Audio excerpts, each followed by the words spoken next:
I think the honest reality is we never got the 3 points today because we lack that maturity right now. I think that's the best way to sum things up, boys. Like, real talk. How many advantageous positions do we find ourselves in? Yet constantly, this lack of maturity, this lack of inexperience maybe, comes to bite us in the end every single time. I thought we were going to get this win today, you guys. I felt confident. I saw the lineup too as well, and I understood it, and it gave me more confidence. You know, I get it. Against Arsenal, against Arteta, they're going to keep possession, and we need to make sure that our midfield goes toe-to-toe against theirs. So that's why Jorginho was here. That's why Kante was there, and that's why Cover was there as well. But one thing that I am going to touch upon later on in this match review is that even though we had all these midfield controllers, why throughout the entire game did we play with absolutely no control?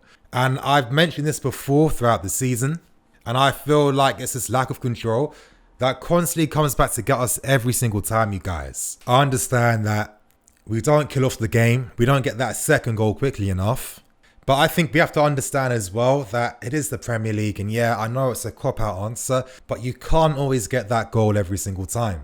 And I think when you're in a position where the goals are not coming, I'm sorry, at least keep that organisation, at least keep that discipline, at least get the midfielders controlling the game and keeping possession of the ball. Because today, you guys, tonight, we played against a 10-man Arsenal. 10 men.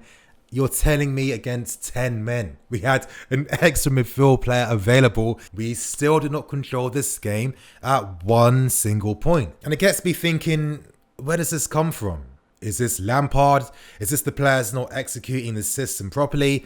Are there other circumstances happening behind the scenes? Could this be down to the fact that maybe players are a bit tired and due to that fatigue, they're not fulfilling the duties of the system perfectly? I'm not too sure, you guys, but I just think that, you know what, we've seen enough of our limits this season to really feel appreciative of a top 4 spot. And I really think that if we do get a top 4 spot at the end of this season, it really is going to be such a massive, massive win. One of the best wins, because right now, you know, we don't have the strongest team, you guys. We've got a lot of young potential, high potential, but of course that potential isn't with us currently at this moment in time. It's going to take us a few seasons to get to that point. So until the summer window comes, I really feel like Lampard needs to come up with better solutions, a plan B, just keeping possession of the game and controlling things. Because I feel sometimes, you guys, that I look at how we play and that I understand why the field has to be stretched and wide. But come on, if you're playing Jorginho, a guy that doesn't have the legs to be going box to box from side to side,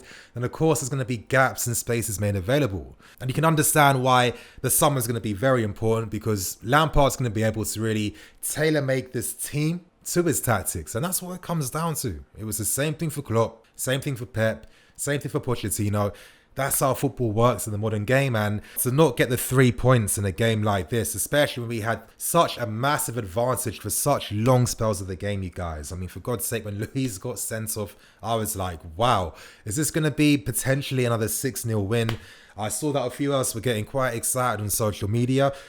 That was not to be the case at all. And you know what, that penalty incident was kind of funny in that sense. Mustafi, ironically, coming at the wrong time, where he made that very public statement to the Arsenal fans on Arsenal's website, talking about the pressures he feels and the abuse he gets and why he needs to calm down. So, you know, let's see how many Arsenal fans really took his message on board. But again, you know, Luis, I can see why he did it. It was a definite red card, and when Jorginho steps up, you just know it's going to be a goal instantly. I don't have any panic. I don't have any worry. I mean, the guy's got a 95% success rate from penalties out of 20 penalties. It's ridiculous. Absolutely sensational. And you're just thinking, my God, we've got 3 men in the field. We've got an extra man. We're 1-0 up. This early in the game, Arsenal are playing Granit Xhaka as a centre-back. Granit Xhaka is playing as a centre-back today against Tammy Abraham, one of the youngest, hottest strikers in Europe right now. And even the fear of life that Tammy put into Arsenal as well, to even force that mistake from Mustafi in the first place. You just thought from that point going forwards, this game is secured in the bag, and we got this. I thought our start to the game was pretty intense. I thought probably our best spells of the game came during those opening periods. That's where we kind of had more control, and that's where we really forced Arsenal back into their own half. Honestly, you guys, I think after that moment, what did I see after the first goal? What's the thing I constantly see every single time?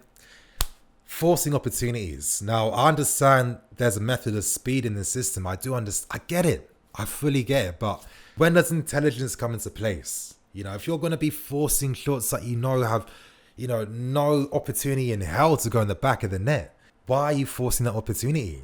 Constantly just bombing the passes down the wide areas and crossing it into who?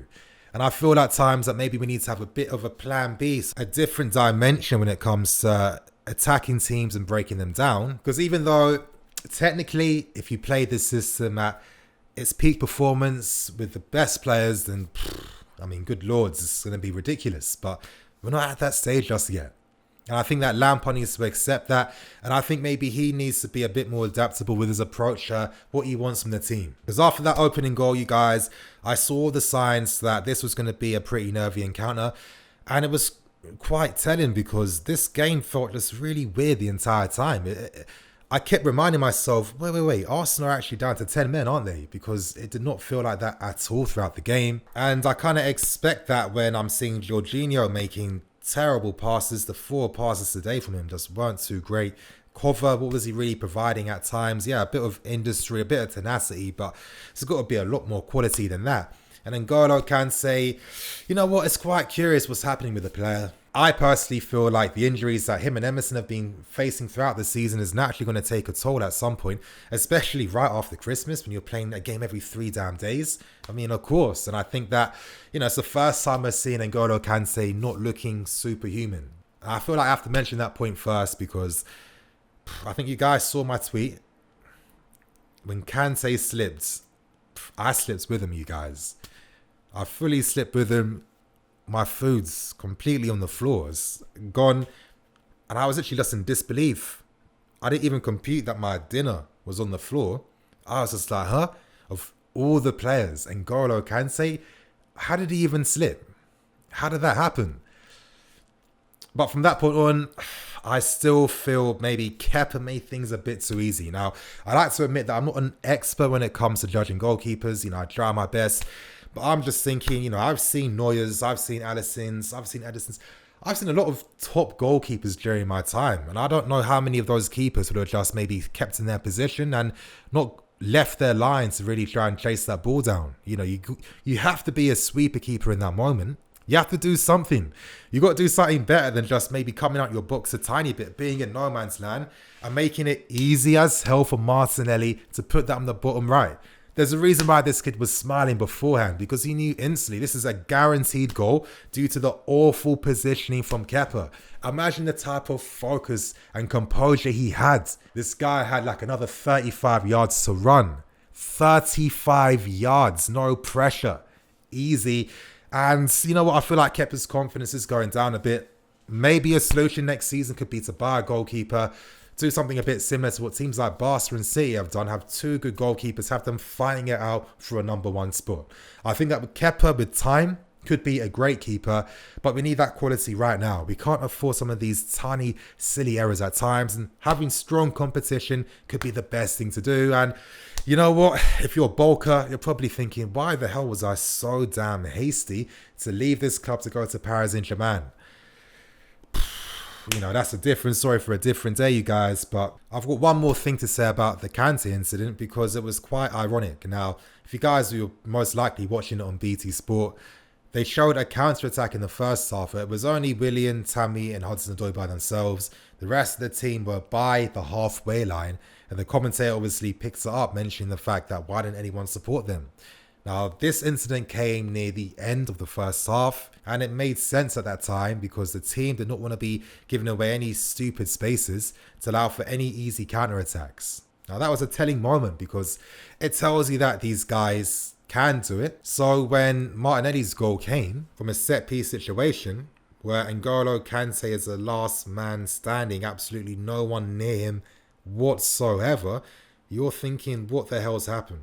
Is this the players getting a bit too gassed and just forcing it as they always tend to do? Or was this a tactical thing by Lampard? I'm not too sure, but it's just a mad incident because, you know, literally maybe 15 minutes before that incident, we showed how to do it because we did that same thing. Oh my God. Like, to think we were 1-0 up to, like, why? What would be the point to throw every single man forward in the box? Taking risks every single time. And at this stage, we aren't as good enough as we think to really come through with that risk. You continue on and you're thinking, crap, 1-1. We can still get a goal though.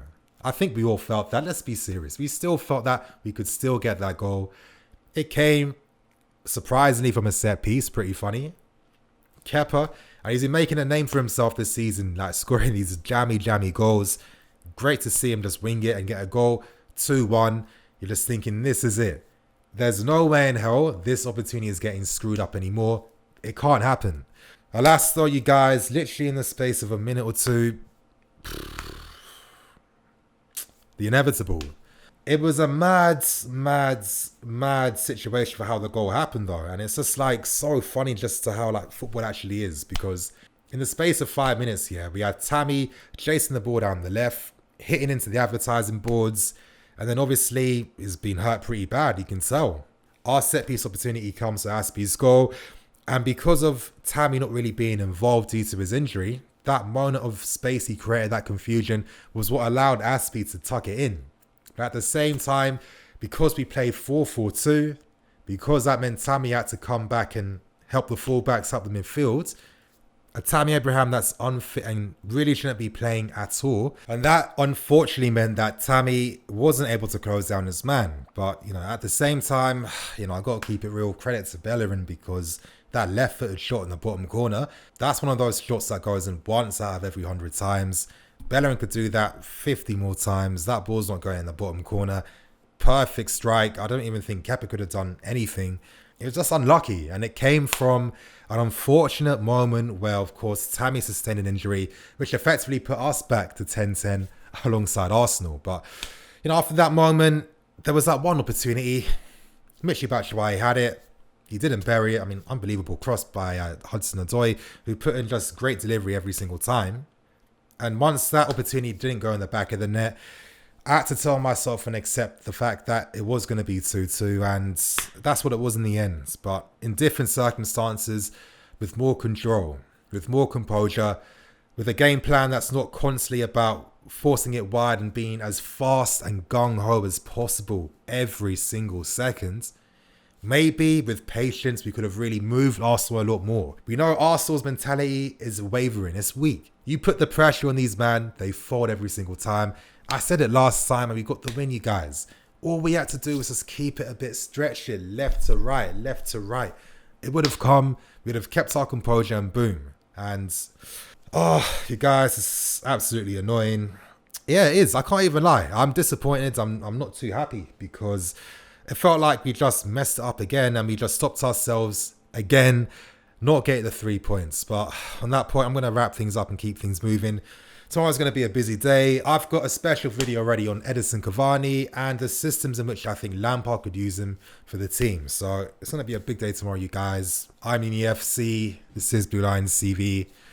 See you guys in a bit.